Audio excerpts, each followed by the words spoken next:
qué es la artritis reumatoide. ¿Cómo está, doctora? Un placer tenerla acá. Igual, buenas tardes, Daniel. Muchas gracias por la invitación. Ya nos había perdido, ¿verdad? Sí, me había perdido, pero estoy de regreso. Qué bueno, aquí es su casa. Así es.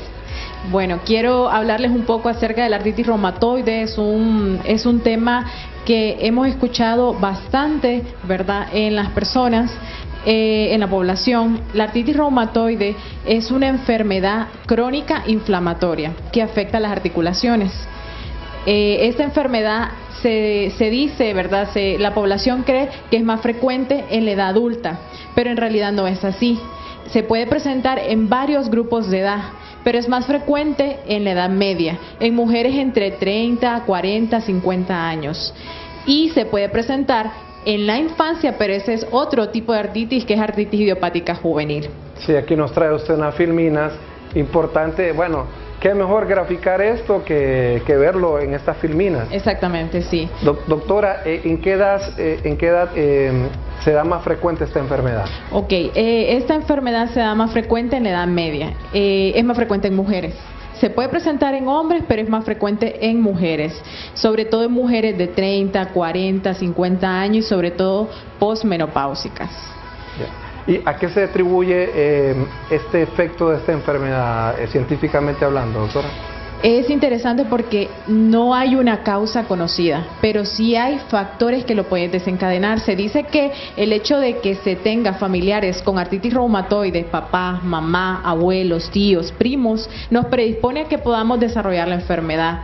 Otro factor importante son las infecciones. Hemos venido acarreando en este último siglo infecciones tanto virales como bacterianas, la pandemia del COVID-19, el dengue actualmente que estamos en alerta. Estas infecciones lo que hacen es que debilitan el sistema inmunológico y entonces a estas enfermedades reumáticas brota la enfermedad por el sistema inmunológico debilitado. Entonces es un desencadenante. También el tabaquismo se dice en literatura que es otro desencadenante de la enfermedad y que también hablan de factores hormonales donde se puede desarrollar la enfermedad. Por eso es más frecuente en mujeres.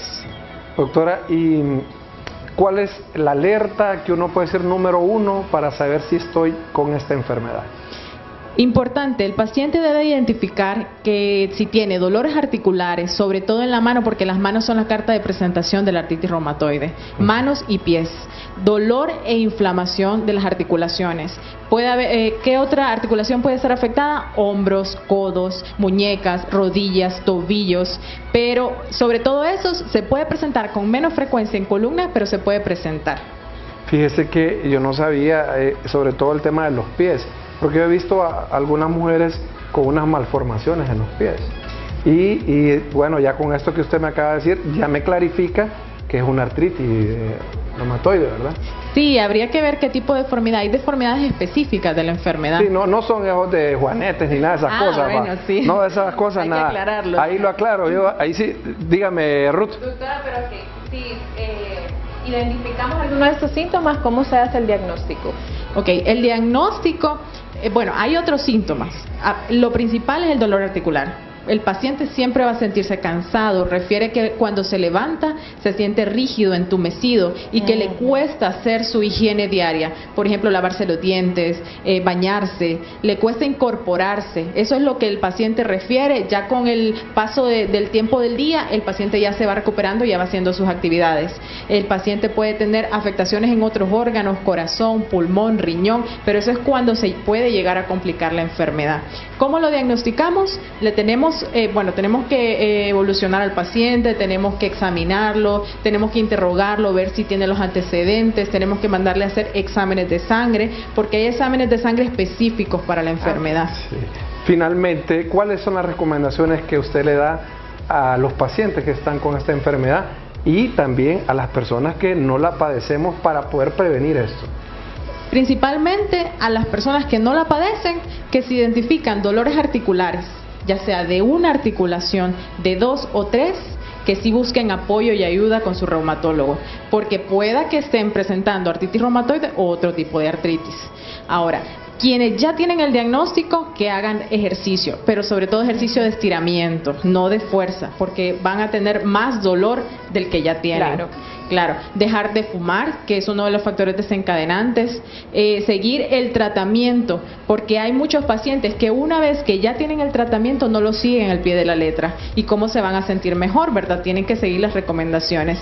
Ahora, recordar importante que el paciente debe ser diagnosticado precozmente y con un tratamiento oportuno para evitar que vayan a deformarse. Esas deformidades que menciona Daniel son porque el paciente no llevó un tratamiento adecuado y no se diagnosticó a tiempo.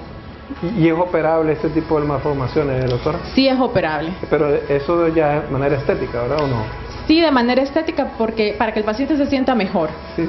Pero no es correctivo, o sea, no es que el problema va a volver a surgir, si estamos de acuerdo. Sí. Se opera al paciente, sí, sí, ¿verdad? Pero el paciente va a seguir teniendo la enfermedad no se va a curar. Exacto.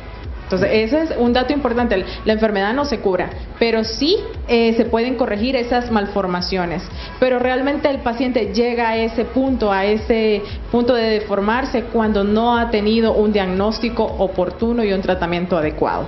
Bueno, ya saben, pacientes y público en general, hay que elevar las alertas y estar atentos cuando presentemos este tipo de síntomas y acudir al experto, ¿verdad? Nada de andar con remedios caseros, o sea, buscar al experto para que podamos prevenir a que esta enfermedad quizás pueda crecer, si ya la tenemos, y si tenemos aquellos pequeños síntomas también, un médico pueda decir qué tipo de tratamiento seguir.